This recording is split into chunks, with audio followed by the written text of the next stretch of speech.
Hello，大家好，歡迎大家收睇今集嘅 Doctor Bob 啊，唔好意思啊，呢排唔知係咪天氣轉得有啲咳啊，仲有啲痰添，仲有唔知行嚟行去嘅時候咧，仲有啲氣喘啊，咪先咳痰多氣喘，咁似慢阻肺病嘅病徵嘅，全新醫療健康資訊頻道 Doctor Bob。Doctor 梗係唔係講緊我啦，每一集都會有我阿 Bob 去邀請唔同嘅醫生朋友，去同大家分享下呢個健康啦、醫療啦嘅資訊俾大家噶。關注我哋呢個頻道，一定要 CLSS 啊 ，comment、like、share 同埋 subscribe。林教授，不如咁啦，先講下乜嘢係慢阻肺病先。慢阻肺病其實係一個慢性氣管疾病。通常咧，佢個表現出嚟咧就係會痰多、咳嗽、氣喘同埋體能衰退。咁其實簡單啲講咧，就係病人換氣有困難，吸氣又有問題，呼氣亦都有問題。咁林教授講講啦，我又咳又有痰又有啲氣喘咁樣，咁我係咪慢阻肺病先？其實睇落去咧就唔一定係，因為咧顧名思義，慢性阻塞性肺病咧係一個慢性嘅疾病。咁講緊個症狀咧係慢性嘅咳嗽、慢性痰多同埋慢性嘅體能衰退，仲有慢性嘅氣喘。咁並唔係話一咳有痰就等於係慢阻肺病。我哋通常咧喺臨床診斷上咧都會配合埋個病人有冇一個以往吸煙嘅病史，譬如佢以往係吸得煙多嘅，咁我哋配合埋一齊咧就會有機會發現呢個係一個慢阻肺病，從而進行下一步嘅臨床診斷嘅。但係唔係喎，林教授，我真係好辛苦喎，真係覺得係慢阻肺病嘅喎。一般嚟講咧，慢阻肺病通常病人咧都係因為長期吸煙，令到佢個氣管咧有長期嘅發炎嘅狀況，以至到咧佢有慢性長期嘅症狀，講緊以月計或者甚或以年計嘅。所以咧就唔一定係而家呢一刻辛苦就斷定一個慢性阻塞性肺病咧，我哋都要睇埋其他臨床因素配合嘅。喂，咁好彩，我都係咳呢2日啫，唔敢擔心係嘛？係，的確係唔需要咁擔心。不過如果長期有呢個問題嘅話咧，咁就的確係要去睇醫生㗎啦。慢性阻塞性肺病嘅患者咧，好多時咧都係因為以前有吸煙嘅緣故，好多時咧啲患者咧都會覺得吸煙總係會有啲咳，總係會有啲痰㗎啦咁樣樣。咁所以咧好多時咧問翻轉頭先知道，原來其實佢哋嗰個咳同埋痰同埋嗰個體能衰退嘅情況咧，其實過往以月計或者以年計已經係存在㗎啦。咁所以咧，若果個症狀諗翻轉頭，的確係慢性嘅症狀嘅話咧，又或者越嚟越明顯嘅話咧，咁就的確係要去睇醫生，睇下使唔使做進一步檢查啦。阿林教授，咁即係聽落咧，如果初期患咗呢個慢阻肺病嘅朋友咧，個病徵好似唔係好明顯，係咪真係要去到可能後期或者尾期少少，先至好似 feel 到，咦係啦，診斷到係慢阻肺病啦咁嘅咧？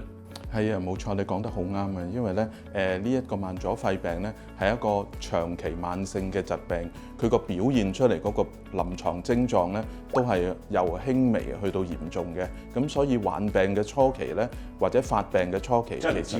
實係可能係冇乜好明顯嘅症狀。但係咧，隨住時間消逝咧，咁咧就個病可能會越嚟越變得嚴重，包括一啲日常嘅生活嘅工作啊。譬如去街買嘢啊，行兩步路啊，上樓梯啊，初期都係冇覺得有咩特別好困難，但係咧隨住個病惡化，或者隨住病人冇戒煙，個病一路惡化咧，或者冇適當嘅治療咧，症狀就會越嚟越明顯，到最後可能病人連日常生活都有困難，工作都應付唔到，有陣時都會有呢個情況嘅。即係話你見過有啲嚴重少少嘅慢阻肺病病人，佢真係行2級樓梯已經喘得好緊要，嗰個氣促同埋啲痰多得好誇張，咳就咳到係直頭好似哇咩時候肺癆啊咁樣，咳到咁誇張㗎。係啊，有啲嚴重嘅病人咧會有咳嘅情況啦，會痰多啦，咁同埋咧換氣會有困難，甚或嚴重起上嚟，有啲病人要長期用氧氣添。要吸住啊？係啊，佢哋可能帶一個而家有啲所謂便攜式嘅氧氣咧，可能你喺街度都可能會見過有啲病人孭住個袋有個氧氣機，咁但係其實咧係帶住一條氧氣管咁樣樣。其實而家咧嗰啲我哋俗稱貓鬚咧都好便攜，好細。有見過。原來佢哋就可能係慢阻肺病。有可能係，咁但係當然亦都有機會係第二啲病。慢阻肺病去到最後期咧，的確係有機會令到病人換氣困難同埋長期缺氧嘅問題嘅。林教授，我想問下你，可唔可以同我哋分享一下一個嘅經歷係，即係你見過一啲嘅病人嗰個嚴重程度，都令你覺得哇係真係好誇張喎，好嚴重，好難忘嘅咧？因為我喺醫院嗰度工作啦，咁所以咧亦都見到好多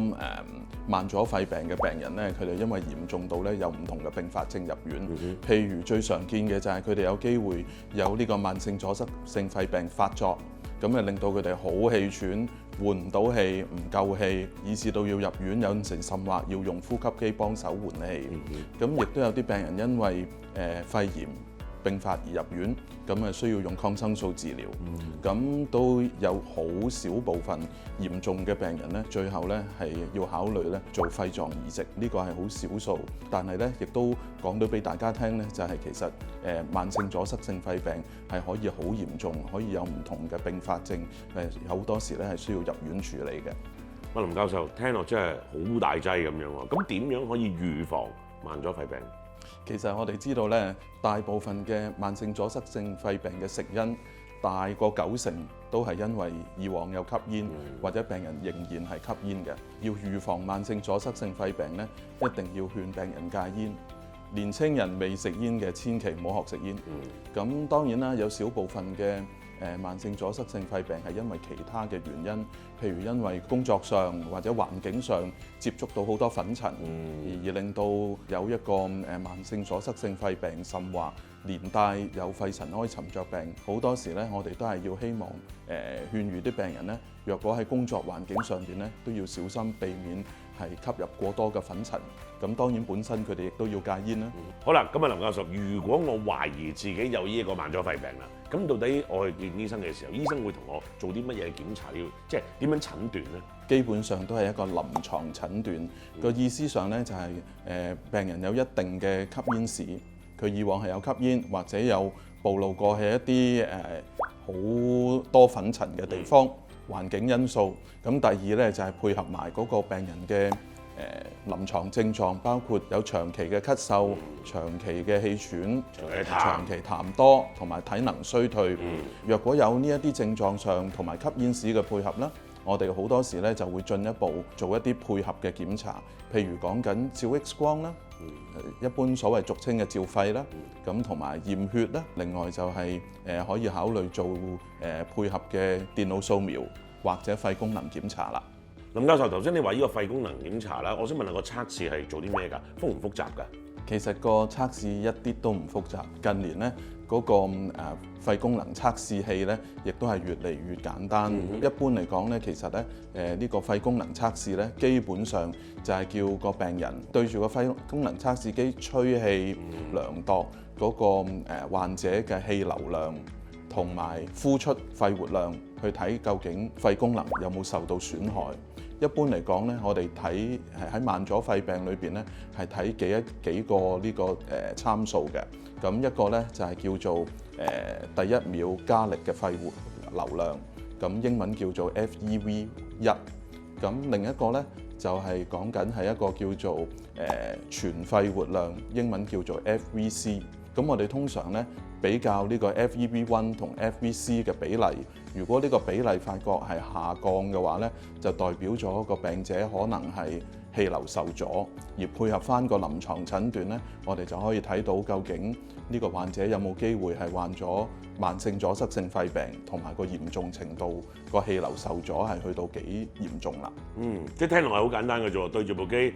呼好大力咁樣吹就得㗎啦喎。通常咧係要重複做幾次，即係多幾個數據。一般嚟講咧，我哋見啲患者都好容易做得到嘅。唔該晒，吳教授。嗱，Dr. Bob 提一提你啊，如果你有咳啦，又有氣喘啦，又有痰，好耐都未好嘅話咧，唔好睇小佢，可能係慢阻肺病嘅。係啊，雖然慢性阻塞性肺病唔可以根治，但係及早治療、及早診斷係永遠都有好多唔同嘅治療方案可以控制好個病情。如果有懷疑嘅話，就早啲去睇醫生做適當嘅診治啦。多謝晒你吳教授。多謝 Thank you。